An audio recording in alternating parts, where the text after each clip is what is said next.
Bonjour à tous et bienvenue dans ce nouveau numéro du 7-8 Culture et tout de suite le sommaire de ce mercredi 2 mai. 10 ans de travail pour se plonger dans l'histoire du jansénisme à Port-Royal des Champs. Philippe Luet, le directeur du musée, signe un ouvrage événement. Les deux thèmes n'avaient pas encore été traités ensemble. De la farine comme modèle ou presque, le photographe de Fontenay-le-Fleury, Arnaud Schut, propose des clichés un peu particuliers et l'une de nos journalistes s'est fait tirer le portrait. À Montigny-le-Bretonneux, on poursuit les moments à vivre en famille avec un spectacle. On suit 3 vilains brigands qui dévalisent chaque soir les voyageurs. Et une nuit dans le carrosse attaqué se trouve une orpheline. Une rencontre qui va changer les malfrats.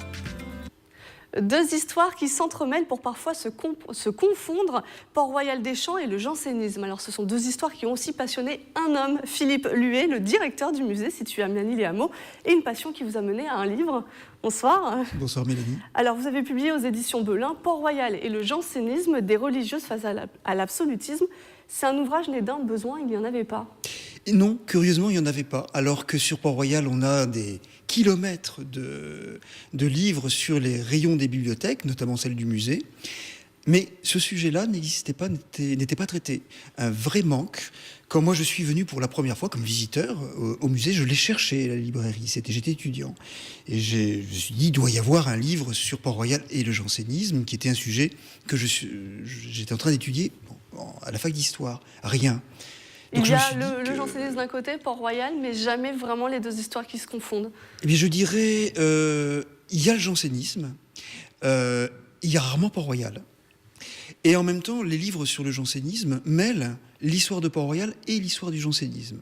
Alors, il y a eu un livre sur l'abbaye de Port-Royal, donc l'abbaye des Champs, celle qui est sur le territoire de Saint-Quentin, qui avait été publiée dans les années 20 par Cécile Gazier. Et c'est peut-être le seul exemple d'un livre qui est traité de l'histoire de ce lieu.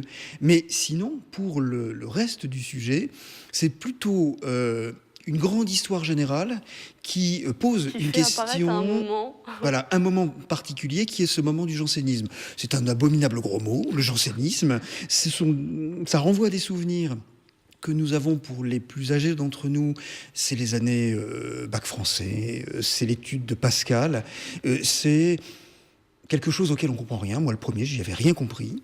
Et c'est sur cette idée-là que finalement, on a gardé jusqu'à aujourd'hui le souvenir de ce mystérieux Port-Royal qui serait le cadre de cette non moins mystérieuse chose qu'est le jansénisme, et que c'est dans ce cadre-là que le génie de Pascal a donné un des textes les plus importants de la littérature européenne. Alors je disais dans les titres, vous avez fait presque 10 ans de travail pour sortir cet ouvrage.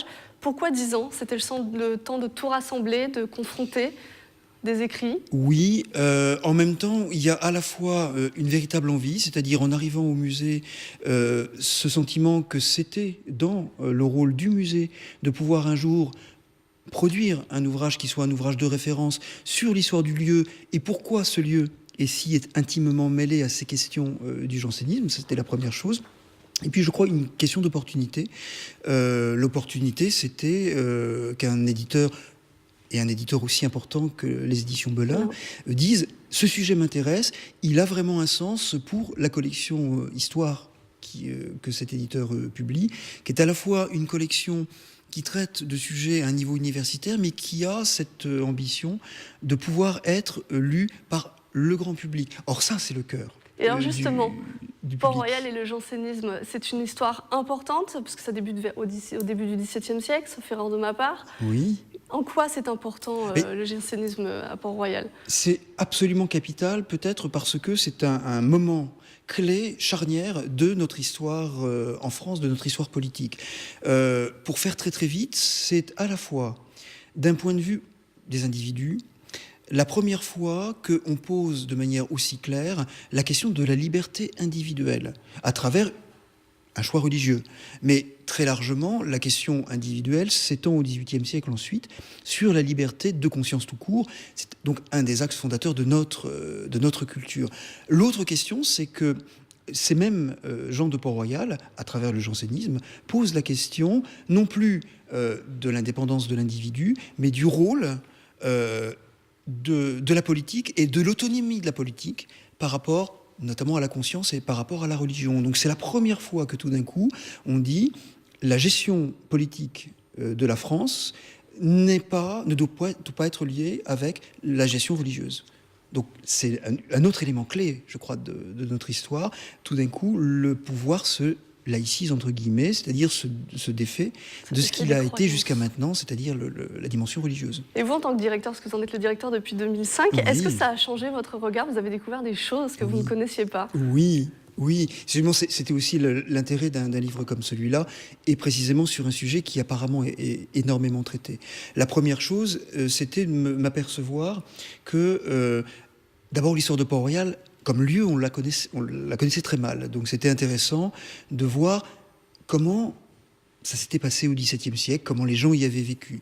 L'autre chose, c'était qu'à trop penser la question théologique, qui est très compliquée, et que même les gens du XVIIe ne comprenaient probablement pas, on oubliait finalement d'autres questions beaucoup plus importantes, qui étaient que les gens qui sont venus vivre à l'abbaye et autour de l'abbaye, dans le petit village de Magny-les-Sarres, qui est aujourd'hui Magny-les-Hameaux, avaient une démarche qui était une démarche complètement conforme à ce qui se passait au XVIIe siècle, c'est-à-dire dans cette émergence de la conscience individuelle, cette idée qu'on pouvait socialement faire un choix. Ce choix était, je renonce aux honneurs, et je me retire. Je me retire à la campagne, je me retire en marge d'un monastère. Donc finalement, voir que faire l'histoire de Port-Royal, c'est faire un petit peu une sorte de micro-étude sur comment une partie de l'aristocratie française a pu choisir, à un moment donné, de s'émanciper du roi, peut-être parfois de l'Église, pour choisir un mode de vie un petit peu particulier. Et ça, c'était relativement neuf. Merci Philippe Luet, parce que le temps court. Je voulais, pour qu'on termine cet entretien, faire un petit retour sur une actualité plus récente. Absolument. Sur Port-Royal des Champs, ça a été annoncé par nos confrères du Canard enchaîné. Le 21 février dernier, l'abbaye pourrait être attachée au domaine du château de Versailles. Est-ce que ça avance? Est-ce que vous en savez un peu plus? Je n'en sais pas plus. La question, en fait, est moins la question du rattachement de Port-Royal à l'établissement public de Versailles, qui est une hypothèse de travail qui a été proposée dans un document publié vers novembre dernier. C'est une hypothèse. Je crois qu'il ne faut pas s'arrêter en fait à cet aspect de la question. Le fond de la question est une forme de rationalisation de la gestion des établissements du ministère de la Culture. Et dans cette réflexion qui est actuellement en cours au ministère, il y a plusieurs possibilités pour voir comment le musée pourrait être mieux administré. En tout cas, et pour le public qui vient et qui connaît Port-Royal, ça ne changera rien.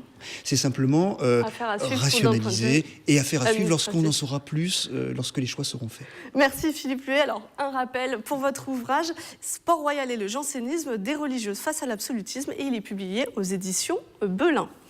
De la peinture, de la photographie et de la sculpture, depuis le 30 avril, le Carré à la Farine à Versailles accueille 14 artistes amateurs mais passionnés. Ils partagent leur art jusqu'au 13 mai. Reportage réalisé avec Marion Tac.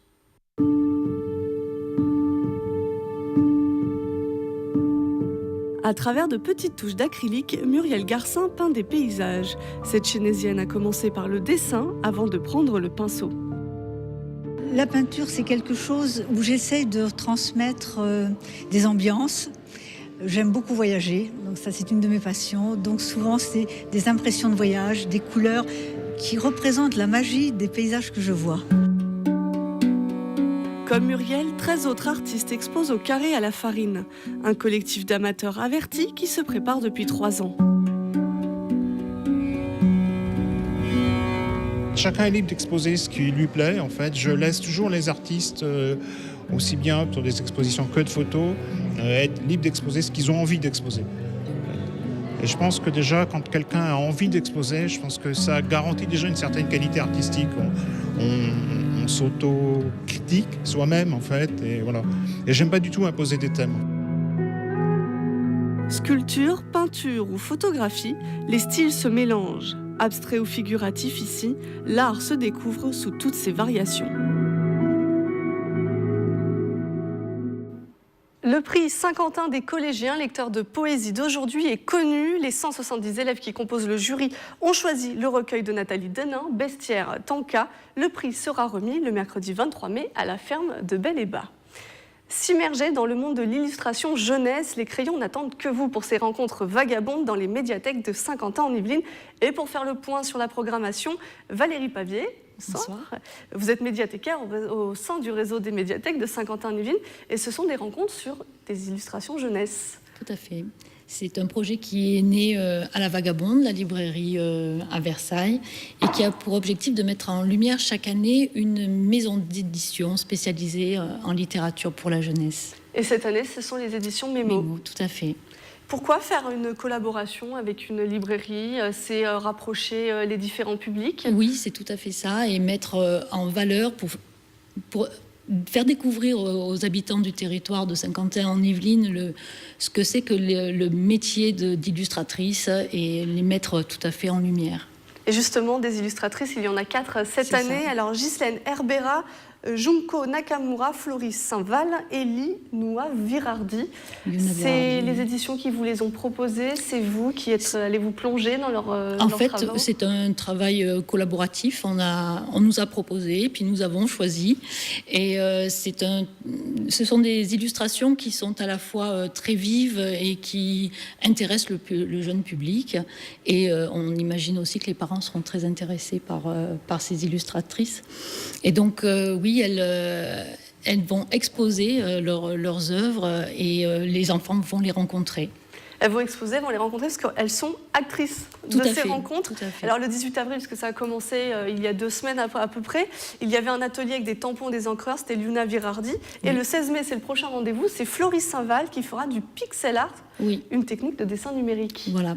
En fait, elle transpose ces illustrations en les découpant comme des pixels et avec des couleurs très gaies et les enfants sont très preneurs.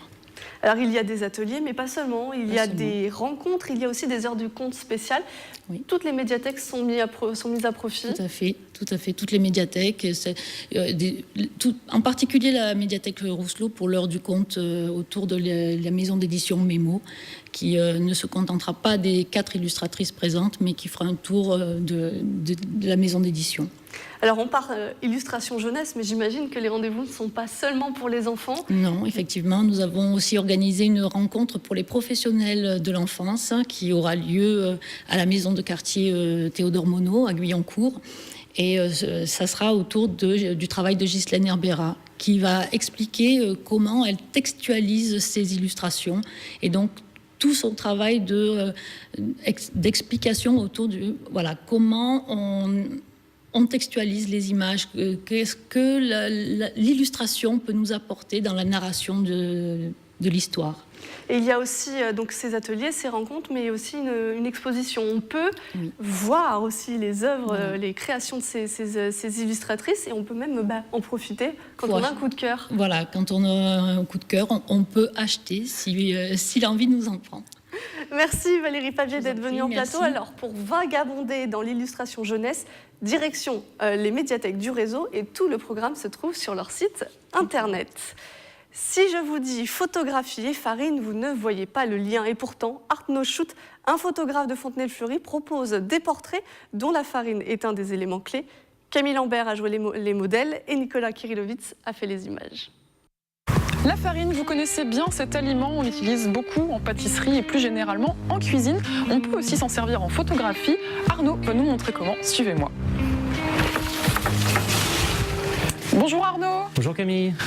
Alors on est là du coup dans le studio, la scène de crime, hein, si on peut dire. Tout à fait, oui. Alors comment est-ce que vous est venue l'idée de commencer la photo farine? En fait, j'ai faisais des photos chez moi, des gouttes d'eau pour faire un petit peu des photos artistiques. Et puis un jour, je me suis dit, tiens, je vais faire des photos avec la farine. Donc voilà, je me suis mis de la farine sur les cheveux. J'ai fait un espèce de mouvement de profil. Et du coup, voilà, ça a donné la première photo farine. Voilà, c'était moi. J'étais le cobaye. Donc on est vraiment au commencement là du coup, c'est les premiers portraits que vous proposez également au public. Exactement. Et on va tester ça aujourd'hui. Alors, tout à fait. Est-ce que déjà j'ai la bonne tenue pour le faire? Alors moi je désire avoir le moins de tissu possible au niveau du haut parce qu'en fait la photo de fond va s'arrêter au niveau de l'épaule. J'aime bien avoir l'épaule nue. Voilà. Très bien. C'est tout. Bon on va être parti alors du coup, je vais enlever la veste et puis on est parti. Ça marche. Le but du jeu maintenant, c'est de s'asseoir. D'accord. Une fois qu'on est assis, donc de profil, Vous allez mettre la tête un petit peu en avant, je vais vous mettre de la farine sur les cheveux, d'accord? Et ensuite le mouvement c'est très très simple, c'est juste un mouvement de la tête qui va de bas vers le haut, un mouvement assez sec et rapide, parce que si c'est trop lent en fait la farine ne va pas vraiment décoller. Donc il faut que ce soit sec et rapide. Allez, 1, 2, 3, 4. Voilà, ça c'est parfait ça.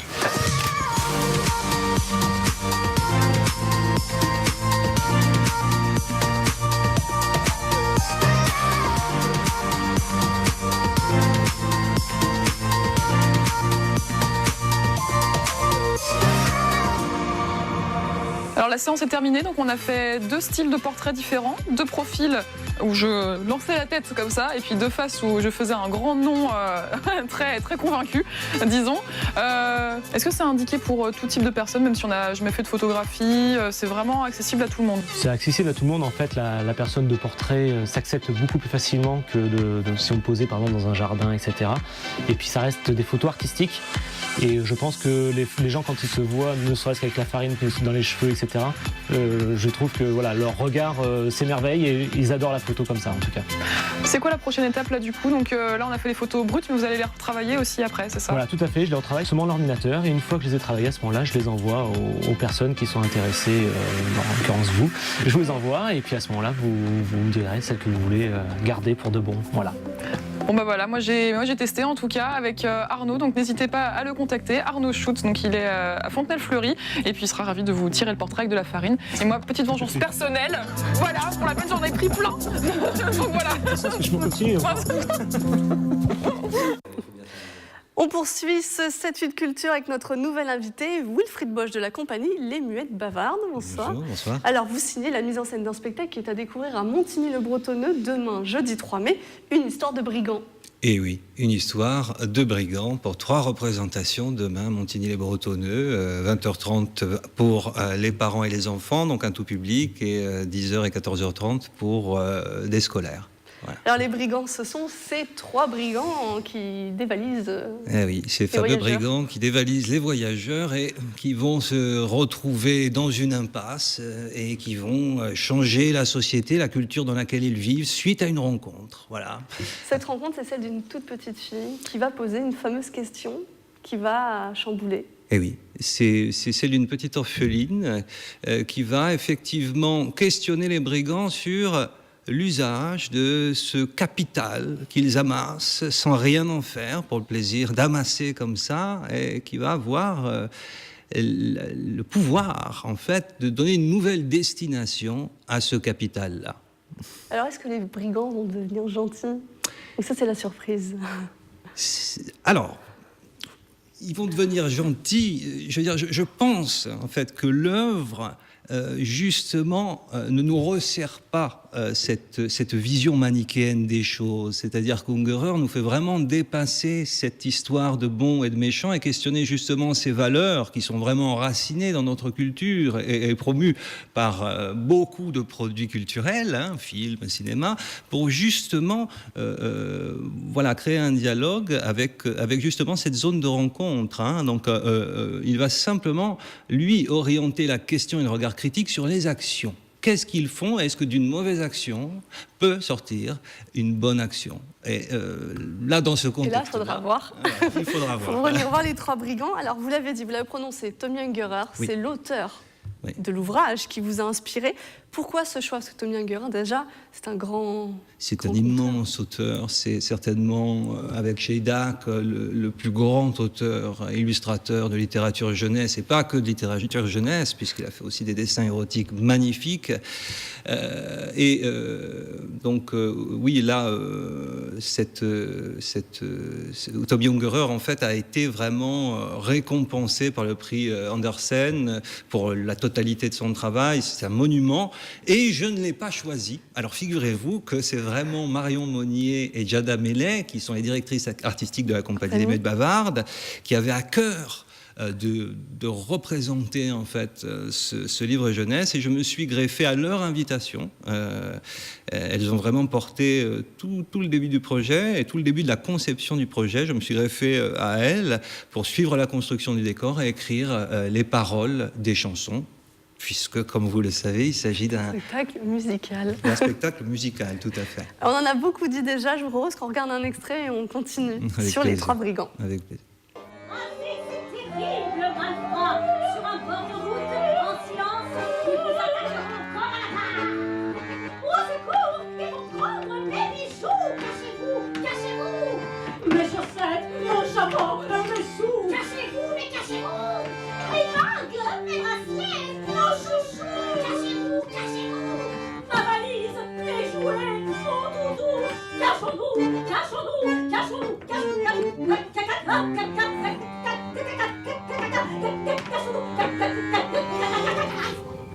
Et on l'a vu, vous y mêlez des marionnettes et du théâtre d'ombre, mais tout type de marionnettes. Il y a du style guignol, il y a des grandes marionnettes. Oui. Vous vouliez montrer un petit peu tout cet univers. Ça a été une rencontre aussi, ces marionnettes-là. Ça a été une rencontre dans le fond en fait, d'un antiquaire en Italie, à Parme, qui est une région qui a une grande tradition de marionnettes. C'est des marionnettes qui ont plus de 100 ans et qu'on a fait restaurer pour l'occasion. Donc c'est vraiment, je dirais pas des pièces de musée, parce que bon, les marionnettes de ce type-là, en Italie, il y en a beaucoup. Et puis à Parme, il y a un magnifique musée de la marionnette. Donc, mais on les a fait restaurer. Je dois dire qu'à la création du spectacle, ça a été une émotion extraordinaire pour moi d'être simplement dans la salle et de connaître en fait le parcours de ces marionnettes-là qui retrouvent leur destination d'acteurs et une grande marionnette donc fabriquée par Francesca Testi, donc qui est vraiment une constructrice de marionnettes remarquable et directrice de compagnie aussi extraordinaire, qui nous a fabriqué la grande marionnette de Tiffany. Voilà, donc on a les deux écoles, on a une jeune marionnette, une nouvelle née, je dirais, et puis des marionnettes traditionnelles. Et pour la mise en scène, parce que vous en êtes, le metteur en scène, vous avez choisi d'être très fidèle au texte original. On retrouve carrément les chapeaux de ces trois brigands. Oui. C'était aussi une identification, peut-être pour les adultes qui l'ont lu enfant. Oui, peut-être. Moi, je dirais que le souci qu'on a eu tous, ça a été vraiment de ne pas toucher un mot au texte, parce qu'il s'agit vraiment d'un tel monument que voilà, il fallait vraiment lui laisser toute son intégrité pour aussi donner toute la dimension du conte à ce spectacle-là et intégrer tout l'élément musical, donc qui a été une musique composée par Gustavo Bettelmann, qui est vraiment un des grands compositeurs argentins actuels, laisser la place justement à la musique, aux paroles des chansons, voilà, d'infiltrer un petit peu plus voilà, ce climat nocturne, ce climat un petit peu inquiétant, mais voilà, donc on s'est par rapport au travail, voilà, on s'est tous retrouvés autour de ces idées-là, de cette idée-là, quoi. Merci Wilfried Bosch. Merci à Alors, vous. Les Trois Brigands, c'est à découvrir le jeudi 3 mai à 20h à la salle Jacques Brel de Montigny-le-Bretonneux. Et on passe maintenant à notre page cinéma.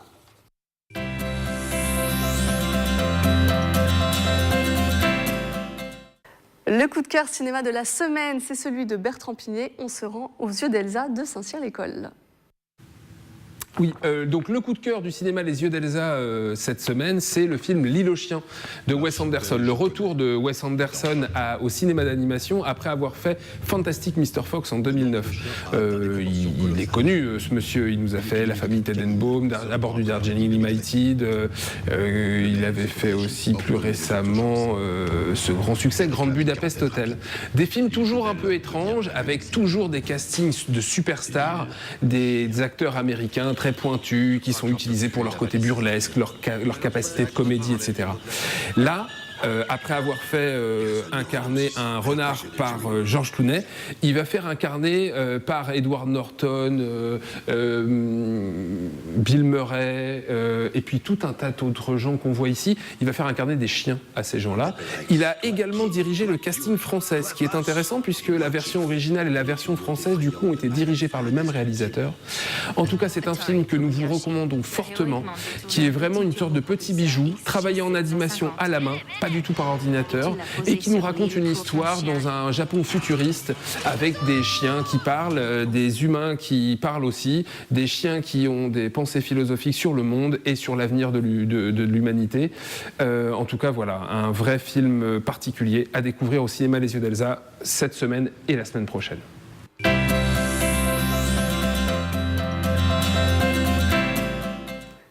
Les célèbres contes et poèmes de Jean de La Fontaine en concert. L'académicien Éric Orsena vous emmène dans le pays vrai du poète. Début de l'événement à 17h et l'entrée est gratuite mais sur réservation. À la ferme de Bel-et-Bas, c'est un voyage musical dans le temps qui vous attend.